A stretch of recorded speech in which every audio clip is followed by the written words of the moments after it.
BNP জামাতের চাপের মধ্যেই জনগণকে স্বস্তির সুখবর দিল সরকার। সরকারকে ধন্যবাদ জানাই। দর্শক, বিএনপি জামাত দ্রুত নির্বাচনের কথা বলছে। যে দ্রুত নির্বাচন আদৌ সম্ভব নয়। সেখানে সবচেয়ে বড় দল বিএনপি এবং এই মুহূর্তে তুমুল জনপ্রিয় দল জামাত ইসলামীর পক্ষ থেকে দ্রুত নির্বাচনের কথা বলা, শুধু দ্রুত নির্বাচনের কথা বলছে তা নয়, বিএনপি এবং জামাত দুই দলই বলছে যে নির্বাচনের বিরুদ্ধে ষড়যন্ত্র আছে। মানে কঠিন প্রশ্নের মুখে সরকারকে দাঁড় করিয়ে দিয়েছে। এই পরিস্থিতিতে সংস্কার না নির্বাচন, এই প্রশ্নটা সরকারের কাছে আরো জটিলভাবে দেখা দিয়েছে। সরকার কি করবে এই চাপের মধ্যে? অন্যদিকে বিপ্লবীরা যারা রক্ত দিয়েছে, যারা আহত, যারা শহীদ হয়েছে, তাদের পরিবার, তারা একটা সংস্কার চায়। তাহলে এক্ষেত্রে করণীয় কি ঘটবে? দর্শক, রাষ্ট্র মেরামত ছাড়াই অন্তর্বর্তী সরকার বিদায় নিলে এই প্রজন্ম আমাদের কাঠগড়ায় দাঁড় করাবে। সরকারের পক্ষ থেকে কথা বলা হচ্ছে। এটা আমাদের জন্য একটা স্বস্তির খবর, একটা আনন্দের খবর যে রাষ্ট্র মেরামত মানে সংস্কার। রাষ্ট্র মেরামত ছাড়াই সরকার বিদায় নিলে, সরকার বিদায় নেওয়ার অর্থ হচ্ছে নির্বাচন দেয়া। নির্বাচন দেওয়া মানেই তো সরকার বিদায় নেওয়া। এখন সংস্কার ছাড়া যদি সরকার নির্বাচন দেয়, তাহলে এই প্রজন্ম আমাদের কাঠগড়ায় দাঁড় করাবে। ইট মিনস যে বৃদ্ধরা, আগের প্রজন্ম, তারা রাষ্ট্র মেরামত বা সংস্কারের ক্ষেত্রে সিরিয়াস নয়, তারা ওটা চায় না আসলে। কিন্তু এই প্রজন্ম চায়।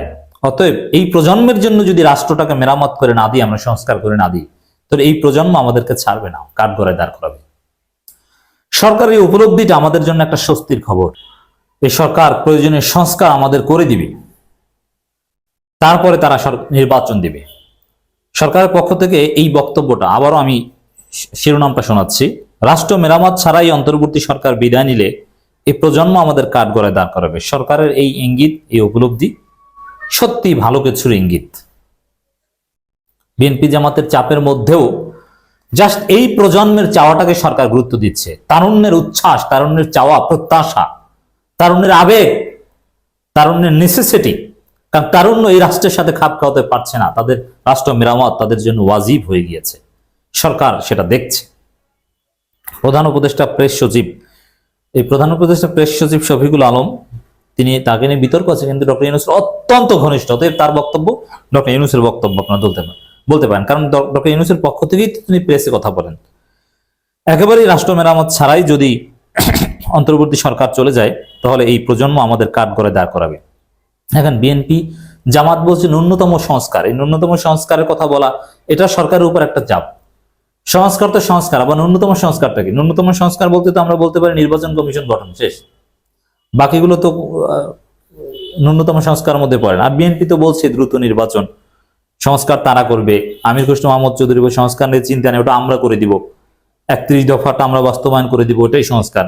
তারা তো স্পষ্ট বলছে। অতএব বিএনপি জামাত ডেফিনেটলি সংস্কার ওইভাবে চায় না। শফিকুল আলম বলেন, গত 15 বছরের একটা আন্দোলন আমাদের এই জায়গায় নিয়ে এসেছে। বর্তমান অস্থিরতার মধ্যেই দাঁড়িয়ে আমরা সংস্কার কথা বলছি।